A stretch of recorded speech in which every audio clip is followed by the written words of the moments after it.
I think people get jealous because they see my life, and my life is incredible. I'm not going to lie, but there's a lot of work involved as well. I get jealous of your life. I'll be real.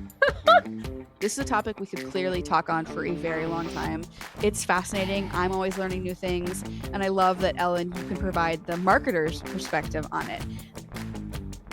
Welcome to All Bodies on Bikes, the podcast, where all bodies are good bodies, all bikes are good bikes, and all rides are celebrated. All Bodies on Bikes is a movement to create and foster a radically inclusive bike community. So join your hosts, I'm Ellen, And I'm Marley, as we explore the complexities of the biking world. Help us break down barriers and create the world that we want to see.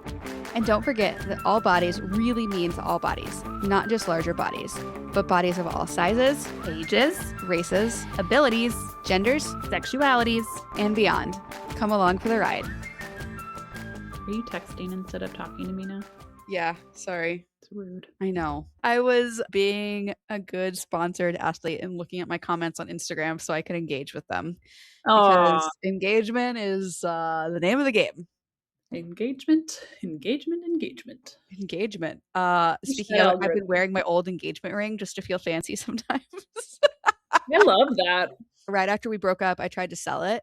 And because it's well, don't make that face. Like, Sorry. That was rude. I mean, what else am I supposed to do with this beautiful? I tried to give it back to him. I was like, well, you bought it for me. I am truly sorry that I made a face about you trying to get some money out of your broken engagement. I love that I could just like see your face and be like, oh yeah, she's judging me. Sorry. It's okay. Don't be sorry. Bring it on. Bring me your unhinged judgment. We're not sponsored by diamond people, so it doesn't if they matter want what we to. say about diamonds. Tell me how you've made an ethical diamond and I'll listen. And then I'll regurgitate it on Instagram for all my followers to see Ta-da! and hopefully comment on. And then I will engage with those comments. Full circle. I like it. Do you know what I just realized? No. Our color scheme is inverse of each other. My hair is purple and your shirt My is shirt. purple. Your earrings are teal and my shirt is teal. Oh my God. How good are we at this? If anyone would like to see this, the video is on Spotify and YouTube as well. And you can watch us make awkward faces and not be aware of ourselves. I watch some podcasts and their faces always look so good. And then I watch our recordings and I'm like, what was I thinking?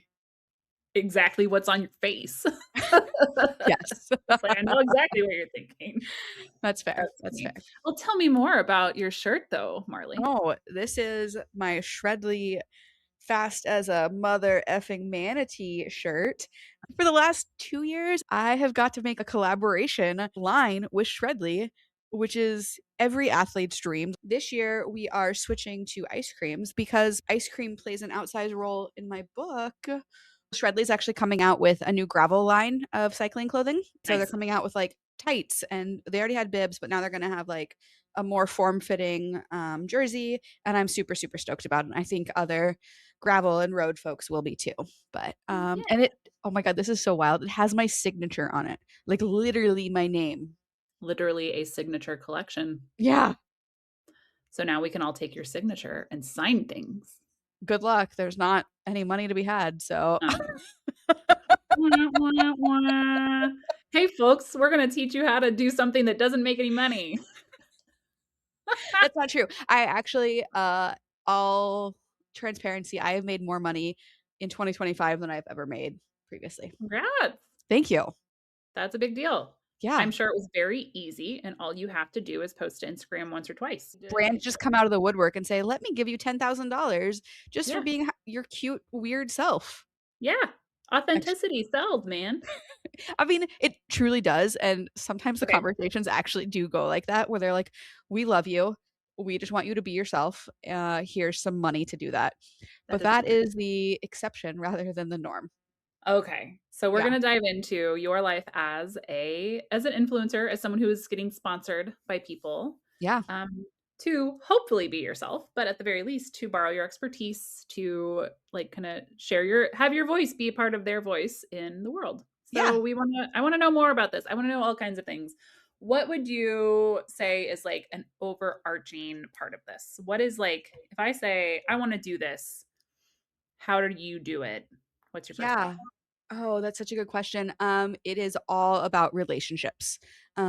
Whereas like with the traditional job, you've got one boss.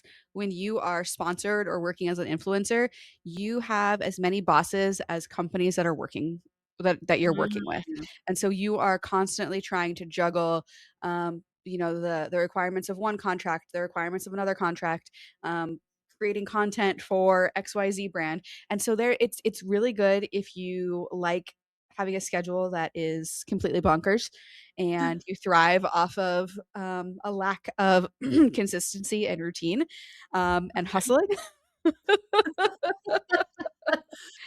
And you really have to you do have to hustle. You've got to put yourself out there. You've got to be okay with the no's, but you've also got to be really I guess, secure and confident in your offer to these brands Okay. because influencers and um, I I I struggle because I'm like, am I an influencer? Am I a sponsored athlete? I think I kind of toe the line Yeah. because I am getting paid as if I'm a professional athlete by a couple brands. I'm under contract with them. I have specific things I need to do. I'm not getting paid for podiums, obviously, because that would be a losing prospect for all of us. Um, but I am getting paid as if I was a sponsored athlete. Okay. So I kind of have two funnels of income. Right now, I have like my long-term brand partnerships like Shimano, Shredley. For the past 4 years, I worked with Cannondale. I no longer am working with them as a bike sponsor, but that's a relationship where we are working together for the entire year. We've got projects together, and I get a set salary. The other side of things that I do is like one-off influencer projects with specific brands. And so, like last year, I did a big project with EF Adventures where I got to go to France, got to ride the Tour de France Femme. And so I got paid a certain amount to deliver specific content deliverables, so certain reels and stories. And so I basically pull a bunch of those together, and that's how I make my living. That's so interesting. It's cool that you have this kind of like the two different tracks that Yeah, you have to where you've got some steady income, you know what your year is going to look like, and then you've got options to plug and play with other opportunities that come along. Um, do you hope that those opportunities turn into long term, or is it, sometimes. yeah, like Yeah. what's the I mean, benefit about? I hope they turn into like long-term relationships where it's like they think of me when they're like, "Hey, we've got this new campaign coming out," or they want to work with me again. But the thing that I've found is like the long-term partnerships often pay less than these one-off content pieces because Mm. content creation has become such a big game that for example, I have a contract coming up for a 3-month deal with a brand with specific content that I will make as much from that 3-month contract as I did in 2 years previously. Hmm. So Okay. and I think that's also a growing thing. And what I mean by that is like as your platform grows as an influencer and as a content creator, Yeah. I think there's more money to be made in those short-term deals than there is in the long-term deals, and that's also because the bike industry is just not doing very well. Yeah. And so there's more money to be made elsewhere. Yeah. Tell me about how you would look at a contract. So what I just heard in there is an assumption that it's kind of like the price per content declined. So is there a threshold that you look to for how much work you're doing, or is it like you kind of you do the math and you won't do it if it's under a certain level? Yeah, I won't work for free anymore. I used to work for like gifted content or gifted product where it's like, we'll send you a tent, you make us a reel. And I'm like, okay, yeah, that's great. But tents don't pay my bills or sleeping bags or tires or whatever. And so Right. now like payment is like bare minimum. Like you have to pay Great. me. Um, and then it just depends on, who the brand is, what their product is. I'm pretty selective about the brands that I work with. If it's not a brand that I truly like and use their product, I'm not Mm, going to make content for you. And I think that's a difference between me and a lot of other influencers where they'll just go for, who's ever willing to pay them money. But I want my audience to trust me, and I want them to come to me for advice. And if I am just willy-nilly throwing out brands that are paying me the highest paycheck, that trust is like totally eroded. Yes. So yeah, I think just to give a ballpark, for one reel right now, like a reel and a story, my going rate is about $2,000. That's great. Yeah. Yeah. Good job. I'm very Thanks. excited for that number.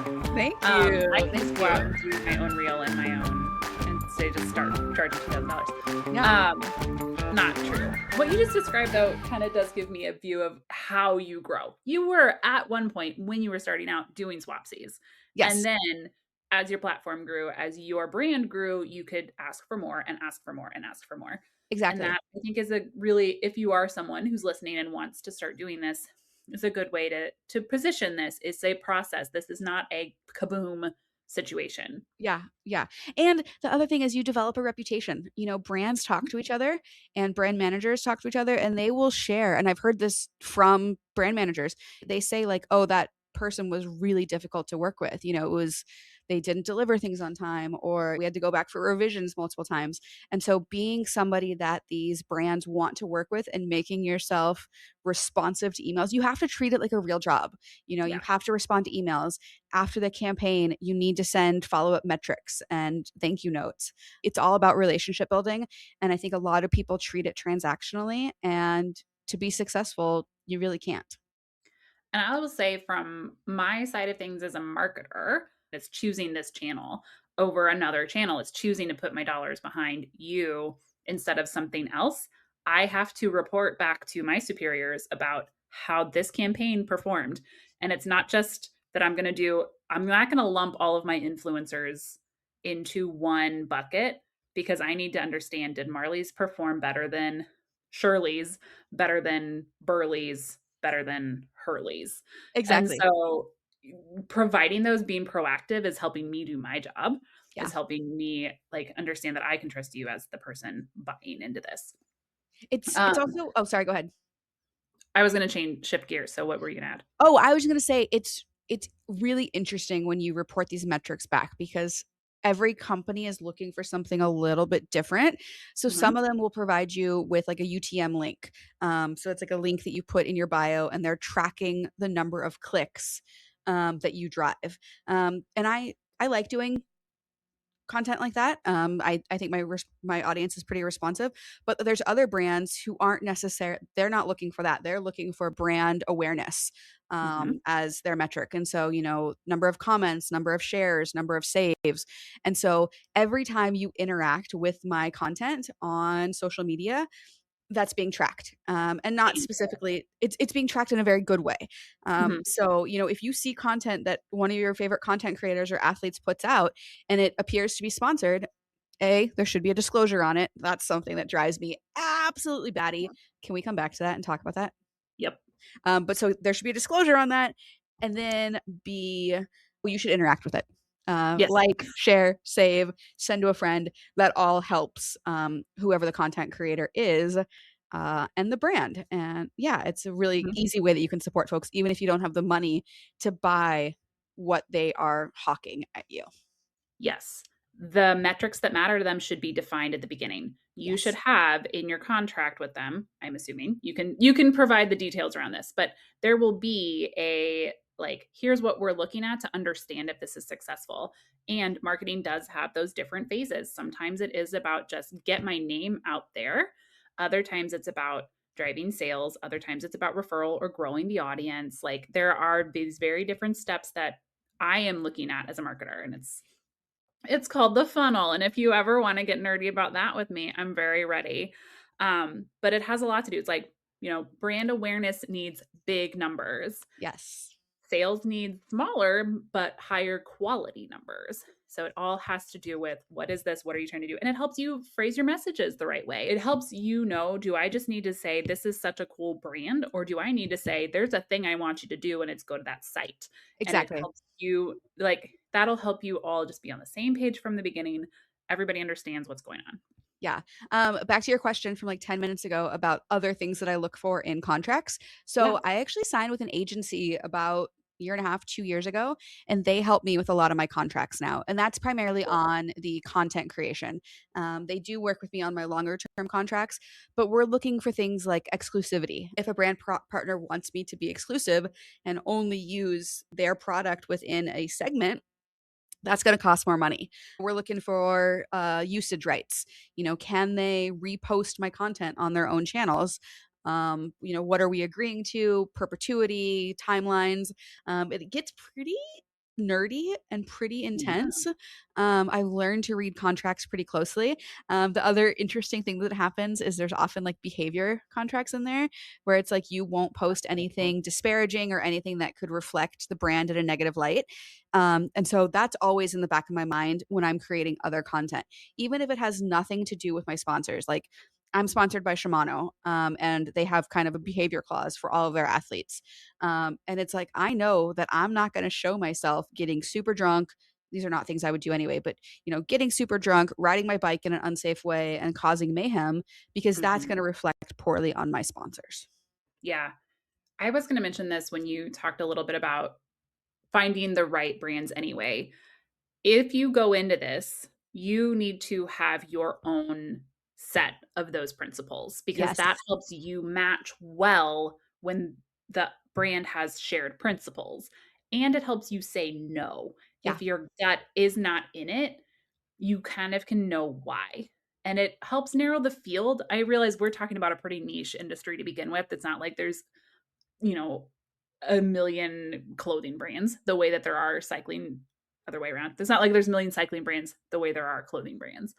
But there are plenty out there and they are different for a reason. And there's going to be better alignment with these and the others.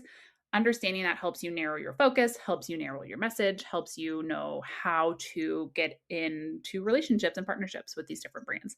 Yeah. Yeah. And you really should like the products that you are promoting.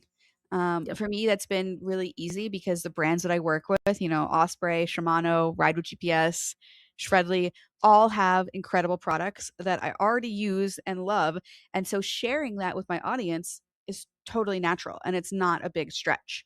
Back to your topic of saying no, I was approached by like 4 different GLP-1 companies last year to make content. And that would have been really quick, really easy money, but they are all focused on weight loss. And as I shared previously in my article for Cycling Weekly, I was on a GLP-1 and it was not for weight loss. But as soon as that came out, the brand just came out of the woodwork of like, oh, do you want to promote this one? Will you promote that one? And I was like, I had to put a hard line with my agent and say, I do not want anything weight loss related. And so I think I've probably missed out on some earning opportunities, whether from supplements or, whatever. But it's But more important to me to stick by my values. yes, Yeah, like you lose your entire platform if you sell out. exactly. It might have been a big opportunity, yes, but in the long term, it's not the right investment. Exactly. And my audience would see right through it and ask Mhm. questions and be like, Marley, this is bullshit. Marley, you're a sellout. Buy the book, sellout. Do you know what's funny? My all-time favorite song is Sellout by Real Big Fish. And it's been my favorite song since like 7th grade. Uh, and I still listen to it and I'm like, I am a sellout and I am 100% okay with that because I am living my dream. Like I am getting paid to ride my bicycle and do cool things. Like Yes. call me a sellout all you want. It's fine. It is funny because marketing is inherently somewhat capitalistic and I am increasingly anti-capitalist. And so I have a strange relationship with my job Yeah, sometimes. me too. Not this job, but just my job. And it's true though. Like, and then this is again where it's like it's the big picture of it. This is the system. I alone cannot bring down capitalism. That's a thing for another As podcast. much as you're trying. Yeah, so I'm working within the system, and so what feels good to me within the system to do. And so I'm not going to work for brands. Like I have skills that could take me to a Google, to a Amazon, probably. Maybe I'm tooting my own horn too loudly, but it's not. I would not go over there because that is just not a match for what I want to do in the world. Yeah. How do you make this all work? You are getting paid to ride your bike. That is very exciting. It's wild. It's It is. absolutely wild. Okay, can we go back to talking about disclosures? Yes. Okay, so I'm gonna get real nerdy for a second. The Mhm. FTC, the federal, oh my God, I should have known Trade this. Commission. Thank you. The Federal Trade Commission has very, very specific guidelines on when you need to disclose that something is an ad. If you're thumbing through People Magazine or Newsweek and there's like an ad section, if you look at the very top in fine print, it will say this is a paid advertisement. Same thing in newspapers. Same thing, actually, I noticed it on a streaming platform the other day. Like it says sponsored content. Mm. Those regulations and rules are supposed to apply to influencers and athletes. Anytime you are provided something for free or you are compensated in exchange for a post, you are supposed to disclose that. You're supposed to disclose it like within the first line or two of the caption. The FTC, actually, we should link to this because the FTC has like a really good infographic about this for influencers that I Okay. think like 0.0% of influencers follow. And it drives me nutty. Oh. Because it's just like it's not fair. The algorithm on these social media platforms, as soon as you put hashtag ad or hashtag sponsored, it feels like it gets less views. And so I Yeah. understand why other people are not fully disclosing because it does impact your engagement and your views, but it's just not fair. Like, and fairness to me is very, very important. It always has Right. been. Like, give me the same size slice of cake as everybody else because that is not fair. Uh, and it just like I see these posts from other influencers and athletes, and I want to comment like, "Were you paid for this? Where's your Mm. sponsorship disclosure?" But I know being petty is not the name of the game. Yeah. Yeah, but I have written that before and then erased it because it's not going to do any good. And then it's just like it's actually engaging with their post, which is what we all want. I hate when people don't follow the rules that we're all supposed to follow. Hey, I'm a middle child. I am right there with you. Yeah, thank you. Thank I you. get it. But Rules it's also exist just, for a reason. yeah, inherent equality and equity of these people are getting away with something that you feel like you would not, and you don't want to because the rules are fair. Anyway, Yeah. but yeah, Also, you should know when somebody's getting paid to sell you something. you should. Yeah, That's why the rule is to disclose it because it's like introducing a conflict of interest basically of exactly. them saying I was paid to do this. Yeah. Even if you wanted to, you were paid to do it. Exactly. And I admit, like, there is some gray area there. So for some of my long terms, like with Cannondale, every time I posted a picture of me with a Cannondale bike, I didn't necessarily say sponsored or gifted. Um, Sure. and I probably should have if I'm following the letter of the law precisely from the FTC. But you got to find a balance there. If I am explicitly Mhm. telling somebody to buy something and that I was paid to tell them that, like all the EF Adventures posts, like those were very clearly EF Adventure partner sponsored because I got Yep. paid. I got paid to go to France and go on this incredible Yeah. trip and try and get you to sign up for that same trip. Well, and I think part of that for me is that you it and maybe this isn't right, so maybe correct me here, but EF approached you. It's not like you sat there and said, "Let me research every French e-bike tour company to see that this is the one that I recommend." Or it's not like every French e-bike tour company went to you and said, "We're all giving you one ride. Now you rank us." Right. Like it is one company saying, "We're going to pay you to have a good time and tell everybody about it," which Exactly. is different than either of those other two situations. And Yes. that's what we need to know. We need to Yes. know that there wasn't thought behind this other than they said yes to me going on this trip. Yeah. Be it. Like we don't you lose all the other context that people are expecting with that endorsement if it were presented as just, I, Marley, am telling you to go on this ride. Exactly. Yeah. This is the why. Yes. Okay, but why? Well, because Yeah. they paid me. Yeah, Oh, exactly. Well, okay. like, for example, I went to the Oregon coast recently and I made a reel about my adventure on the Oregon coast. And yes, the goal of that is to hopefully get Travel Oregon or, one of those beachfront towns to see that and say, oh, we should hire her to come out and make more content or, Yeah, another tourism bureau. That's the goal of that one. But I wasn't paid for that. I paid for my own lodging, I right, paid for my own gas, I paid for everything. And so I'm not going to mark that post as sponsored because it wasn't. right. Even though, if Travel Oregon wants to use it, hey, reach out, we can give you licensing rights. But yeah, it's just all about disclosure, letting Yeah. people know what they're watching. Yeah. Agreed. Yeah. Yeah. Cool. Um, I think one other element that I'd love to talk, mentioned this at the beginning, but knowing what your pitch is to these brands. Why are you a good salesperson for them? And people have different methods of doing this. I think the most effective that I've found over the past couple of years is a media kit. So like pitch deck / media kit. I've got one on my website that I need to update, but essentially it is, here's who I am. Here's the content I make. Here's why this is important to your brand. Here's my audience. Knowing who your audience is key. So you got to look into your demographics. For me, my sweet spot is women 35 to 65, primarily in the US, but I have a very large contingent in Germany, Me interestingly too. enough. So does the podcast. Yeah, which we love. I mean, Germany's Hello. really into bikes. But knowing that, and so when I, pitch Tampax, or if I pitch REI, I can say this to them like, hey, I know that you have a sales target. Yeah. That's a whole other topic. Research the brand you're pitching and see, what is their sales strategy for the next quarter, and then incorporate that in.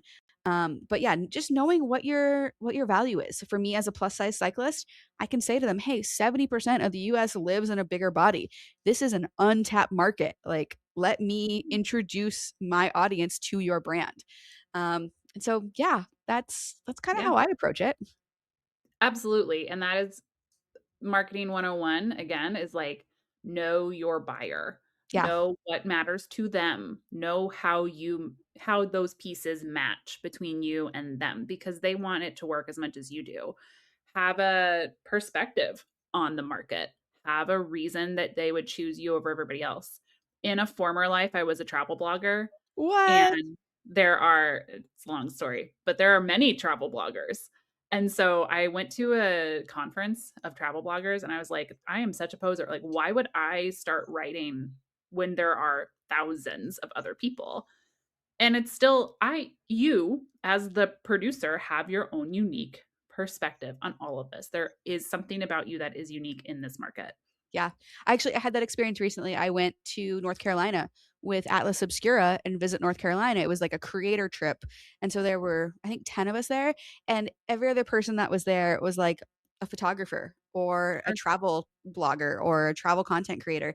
And I'm trying to get more into the travel side of things, just because that's what I love to do. That's where the money is at.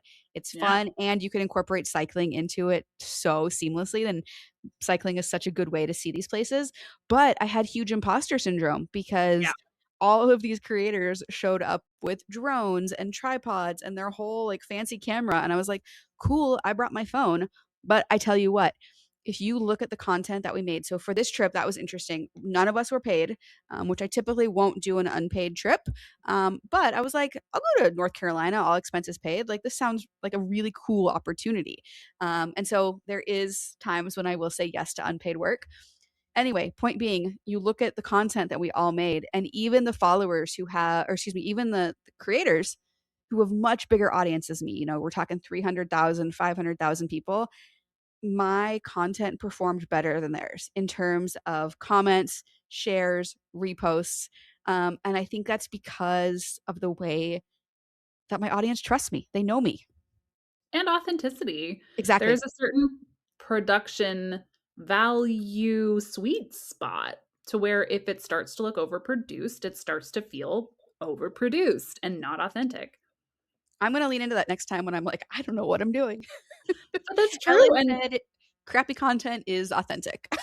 I don't have any metrics to back it up. That's where my nerdy brain is like, I don't know what I'm saying. But I know as just a normal consumer, I trust a person who can. Yeah, I noticed this the other day actually.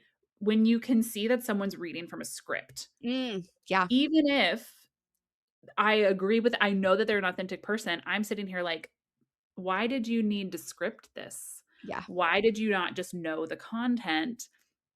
And there are plenty of very valid reasons to script your content. But like, I just noticed it, and so it's like the authenticity is not to be discounted, and you are your most authentic self. So 100%. And like, ideally, actually, this happened to me. I had some content that I was doing for a brand, and they had like 5 pieces of information that I had to get out within the first like 15 seconds. Um, which can be really, really hard. And so I did read off a teleprompter and I submitted my first draft, and the client came back and said, we don't really love this. It doesn't feel authentic. Can you redo it? And I Yep. did, but it took a couple of back and forths of like, hey guys, I can't get all these data points out that you want me to get out without sounding like a robot. And so it's kind of a push and pull and working with the client.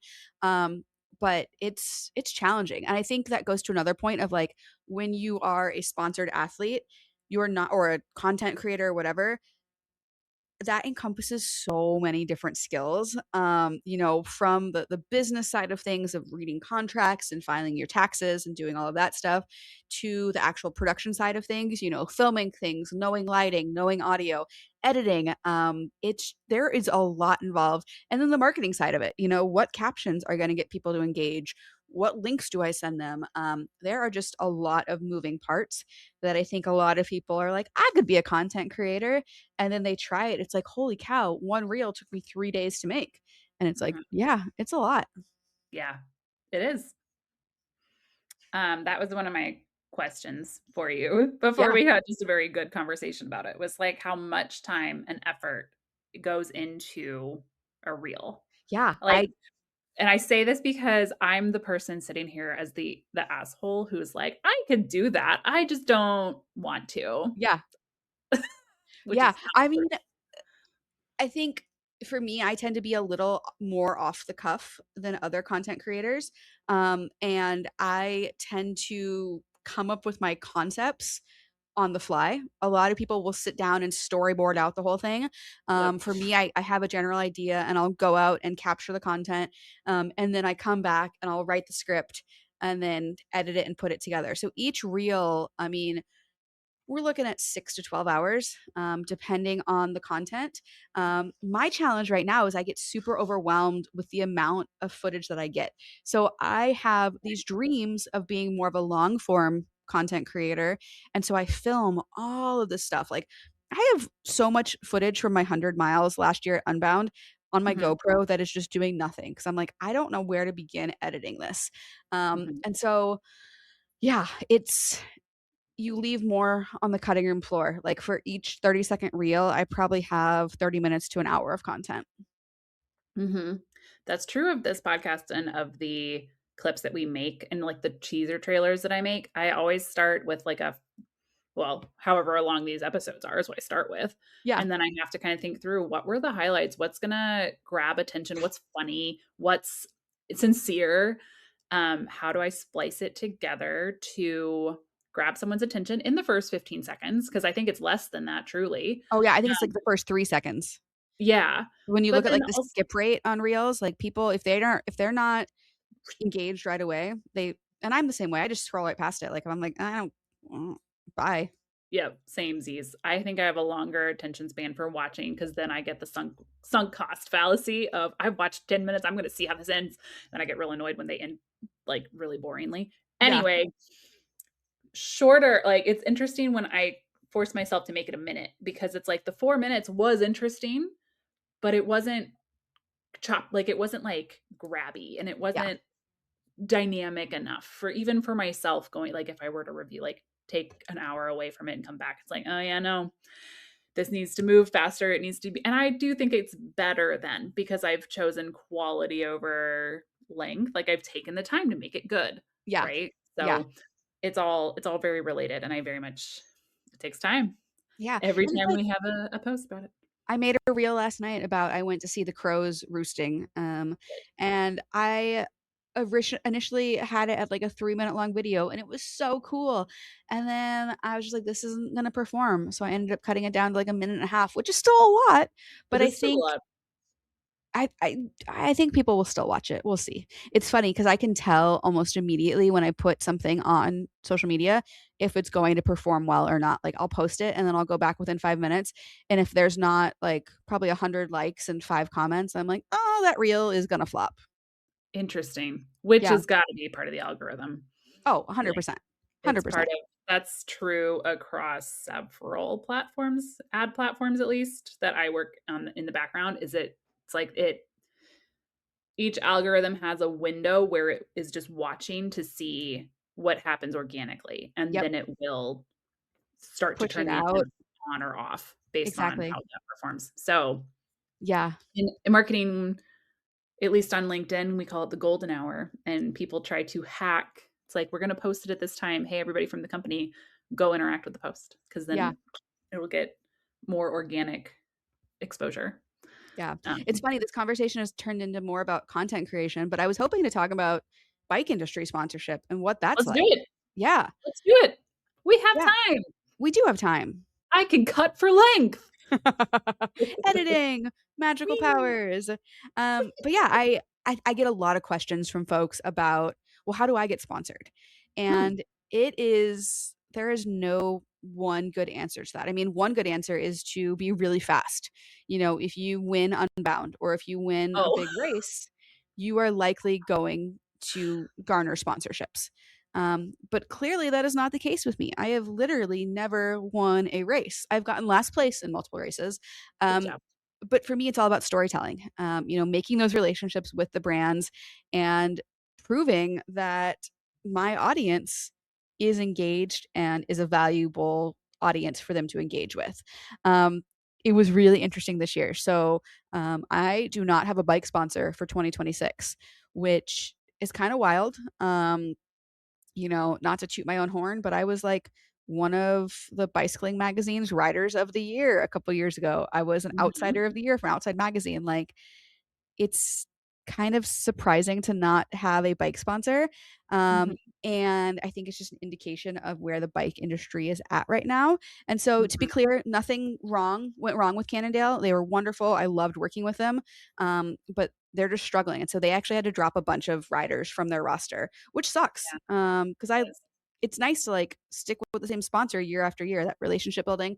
But it's funny because I put that post up on Instagram about I don't have a bike sponsor, and people were like, "Oh, talk to Liv, talk to Salsa, talk to so and so," and it's like, "Do you think I didn't?" I've Mhm. been having these conversations since about August. You know, I could see the writing on the wall, so started talking to brands. You know, you reach out, you send them your pitch deck, and then you just talk about what a potential relationship could look like. And I'm not ready to announce it quite yet, but I do have a bike sponsor from Mid South. Yay! Yeah, and so I am kind of switching techniques a little bit. Instead of having like one bike sponsor for the entire year, I'm going to go for like event specific things, to Cool. make sure that I'm on like the best bike for that purpose, and make content. So I'm really, really excited about that. That's smart, and it's a good way to Yeah, be strategic and to, I mean, again, from the marketing side, it's like, that's a much easier, that's a smaller bite. So I'm not giving you as much money, but I'm gonna see if it works and see if this is a magical combination. exactly, exactly. But you know, I'm re-signed to a Shredley with Ride with GPS with Osprey packs for next year, and Shimano has been a huge supporter. And people are like, what does a Shimano sponsorship look like? And it is as good as you can imagine. Like, I get, I think, a couple group sets a year and get a couple sets of wheels. It also includes a laser sponsorship, so I get helmets, sunglasses, and shoes. So Nice. it's quite lovely. It sounds, yeah, sounds great. You're kitted out every year. Yeah, Nice. yeah. I don't know. Trying And to think of, money? Do you also get money? I do also get paid by them. Yes. Okay, Yes, which I am very, very grateful for. of course.